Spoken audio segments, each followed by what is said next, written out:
it's gotten really bad when Bloomberg and other news outlets are being forced to even use curse words and explicit to explain the situation we're in. So everyone's saying screw this city to New York because the price of rent has increased. And I just hated Bloomberg's scope on this because I'm looking all over this country for rent. And if you're anywhere near where a job is or a decent 5 out of 10 school zone is, then you're not paying less than 3,000. It's Nah, ridiculous. no, not even. You can't even factor in New York because New York, their real estate has never made any sense. And the only people who really want to be near the city centers, Manhattan, New York City, any of that stuff, are the people who are making fortunes. So they don't care about renting or owning something nearby at an exorbitant amount of money because they're making even more money. But for the rest of the people, if they're there, if you're in New York City, if you're in Manhattan and you're like a clerk at a little fast food place or you're a janitor or something, you have to be commuting. There's no way that that person, unless he inherited some property from, previous generations, that they're living anywhere near that city because the rent is astronomical and the size of the place that you'd be able to purchase even at that high price is super tiny. You can't live a life in a closet.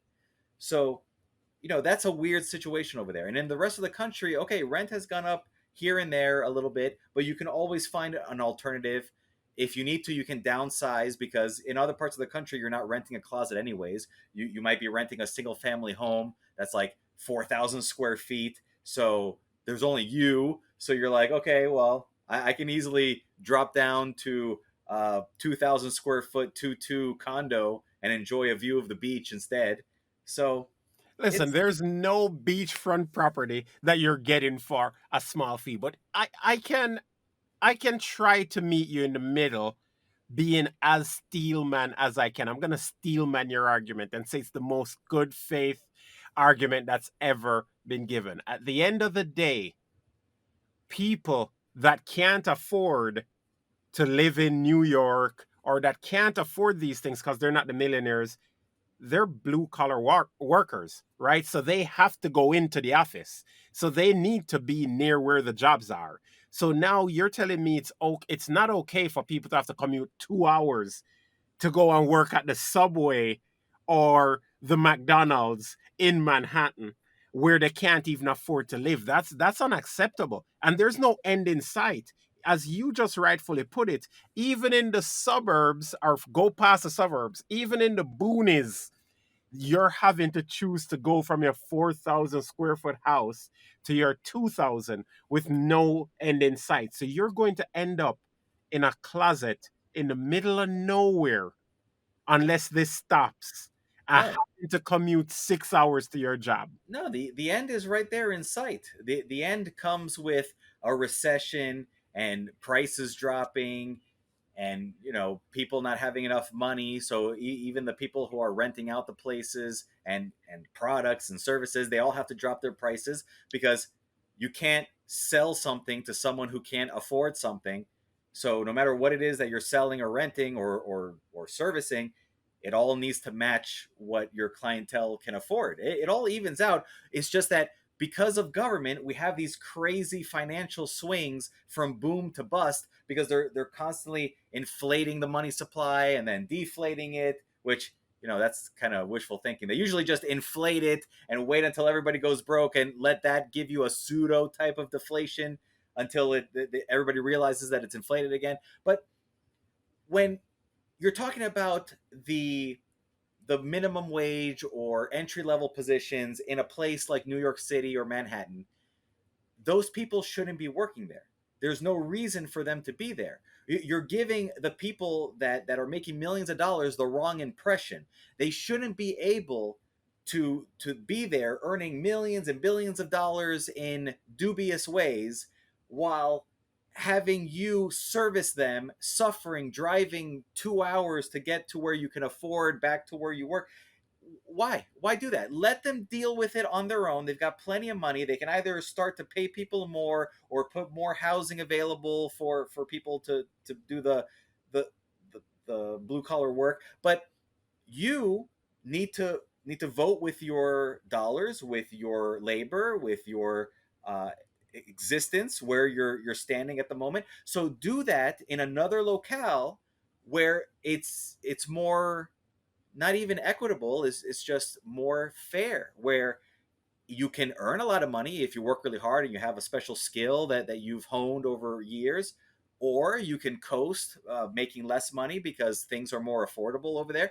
But you're sending the wrong message by continuing to work in these places where you have to commute to for hours and still pay enormous prices. Like, look, they're going to charge you to for the privilege of going to Manhattan and New York City. You're going to have to pay tolls and bridges and parking and fines and fees because you know you're going to get it. The only time I've ever been ticketed in my life for parking was working at one of these minimum wage jobs because it was in a fancy locale where all the rich people went, and you know, they wanted to have parking for them. So even though you're just trying to scrape by, you get the ticket because since you're in your job working, you can't run out every 4 hours and put more money in the meter because the meter is limited to paying for it for only 4 hours.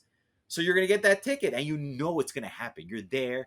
You know, you're serving the cheap food to the millionaire who just pulled up in his Mercedes, and you're like, it's 3 hours and 59 minutes, and I know that parking enforcement officer is just looking at my car waiting, even though they're not supposed to do that. So, and you know, you're trying to serve them the food as fast as possible. It's like, hey boss, can I please just go out and put more money in the meter, please, please, because you're not giving me a raise, and I need to put money in the meter. Otherwise, they're going to charge me $45, and then they're going to charge me another 45 later on the other 4 hour side of the shift. And the manager's like, no, don't you see the rush coming in right now? I need you to be here. It's like, well, could you at least cover me for the ticket that I'm about to get? It's like, no, that's your own fault. You have to make your own provisions for parking and transportation to get here. You knew that was the case when you signed up for the job. It's like, all right, okay, maybe it won't happen. Maybe it won't happen. Hello, sir. Here's your food. How's it going, ma'am? You know, okay, great. You know, thanks for the 2 cent tip. I truly appreciate it. You know, it totally makes sense, you know, compared to the $200 meal that was just served to you and everything. Yes, I totally appreciate it and understand. Okay. And then your shift is over. You're exhausted because you work like 12 hours instead of the usual, you know, 8 hours with a break that you're supposed to get, but you worked the 12 hours with no break because, you know, that you had the rush and the manager was making you and whatever, and you wanted to keep your job. So then you go outside and you're just hoping and hoping and hoping. You're kind of sneaking up to your car at an acute angle so that you can't see the windshield. And then you're walking, you're walking, and then you get into the car. You don't even want to look from the outside, and there it is. There it is, right in front of your face, flapping in the wind, just with the orange stripe on top of it, because of course they have to put a bright high visibility color on it because they don't want you to miss it. They want your day to be ruined the moment you see the ticket on the windshield. And then you're like, okay, all right, whatever, it's $45, I can live with it. And you go outside, you pull it out, and then you look, no, they raised it. Now it's $75. It's ridiculous. And there's just no way to win. So why even play the game? I love everything you just said, and I have nothing but hope now. I'll make a Democrat out of you yet.